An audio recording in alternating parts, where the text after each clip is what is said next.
Day 1. This morning I found myself washed up on an unfamiliar beach, lucky to be alive. I must have hit choppy waters, but can't remember, either due to smoking too much or due to the drink, which I have now sworn off forever. My first priority was to make camp, and my second priority? To throw some crabs around to take the edge off. My boat is in shambles, and if I'm to fix it and escape this place, I'll need to rely on my wits, my strength, and the strange frog people that populate this island. Welcome to Random Game Reviews. I created a spreadsheet containing every game in the PlayStation Store, and use a random number generator to determine which game I will play and review. But for this episode, I asked my supporters on Patreon what game they want to see, and drew randomly from that list, which is why I'm reviewing Time on Frog Island.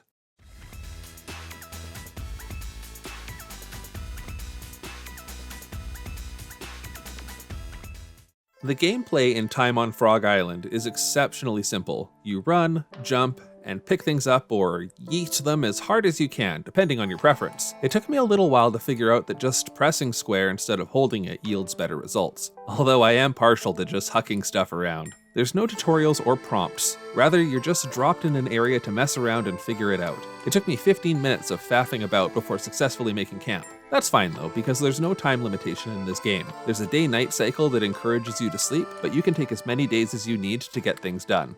Day 2. I made first contact with the locals. Met an exceptionally tall frog who appears to be a painter. I have named him Frog Ross.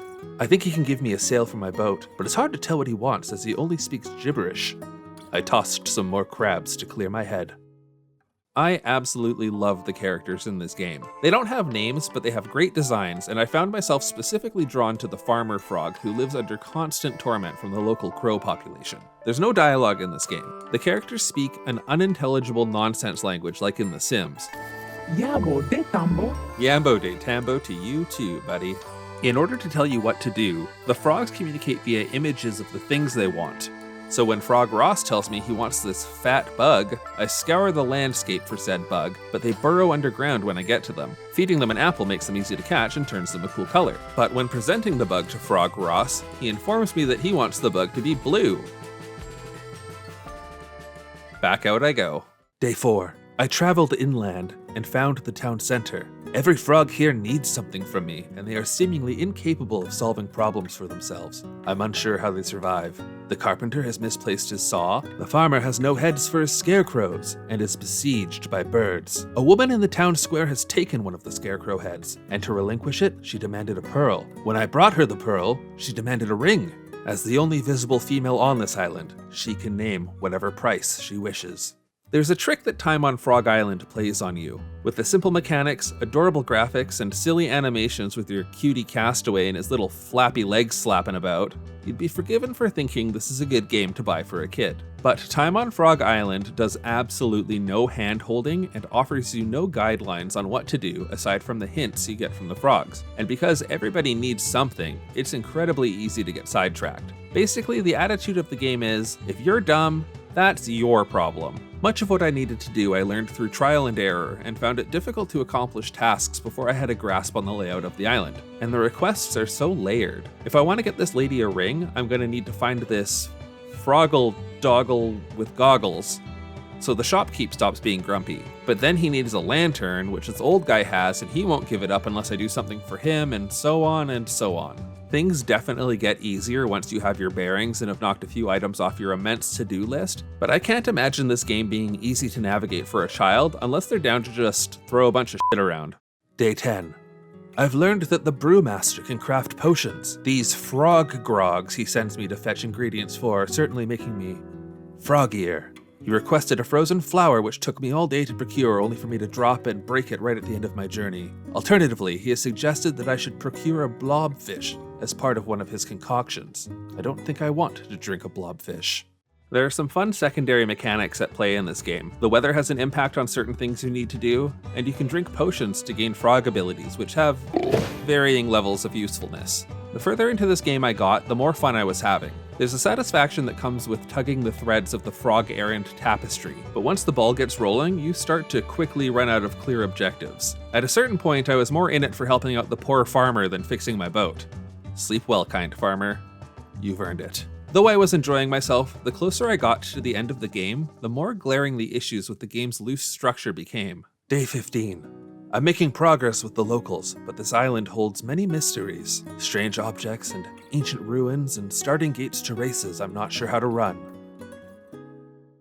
One thing about time on Frog Island is that there's just not that much time on Frog Island. I completed all the main objectives to fix the boat in a few hours and could probably repeat the process in 30 minutes now that I know what to do, which isn't necessarily the best value for a game that costs nearly $35 Canadian. There are a decent number of side quests you can do, but since they aren't essential and the game isn't pushing you to do them, the developers are really counting on your curiosity to start picking away at the other mysteries and activities. There's so much more I could say about this game, but to do so would spoil things for anyone who wants to play it. Even though it has its problems, the fact that time on Frog Island relies on the player to muddle through and figure things out without having them explained is the core experience of the game, and it captured a sense of exploration and experimentation I haven't felt since playing Breath of the Wild. Overall, I'd call time on Frog Island a good experience, even though I wasn't motivated to bother with any of the extra stuff.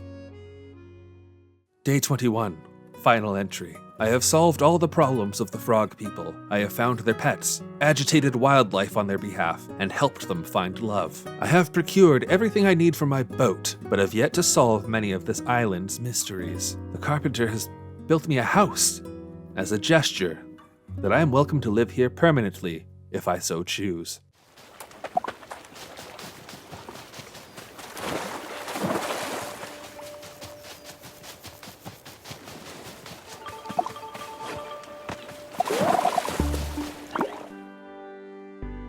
Hard pass.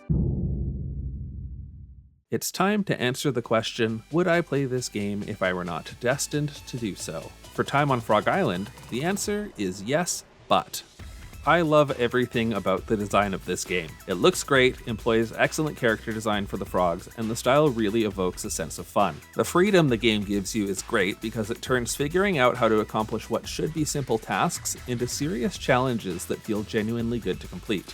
The freedom the game gives you is also a disadvantage because there are no guiding mechanisms to entice the player to do everything there is to do in the game. Because there is one central mission, I felt like the game was supposed to be over as soon as I fixed my boat. But my biggest qualm is that the game is a bit too pricey for how short it is. This is definitely one to catch on sale. That does it for this episode. Big thanks to Ground Chuck for suggesting this game. If you want to take part in future Patreon game requests, or just support the channel, consider joining the Patreon at either the second or third tier. It means a lot, and every new subscriber gets us one step closer to the stretch goal where I have to tattoo Woodle on my body. Remember to tune in next time, because I have something I'm very excited to share with everyone. But until then, make sure to walk your froggle doggles, and I'll see you all soon on Random Game Reviews. Many thanks to my supporters on Patreon. I'm gonna throw a bunch of stuff at these frogs in your honor.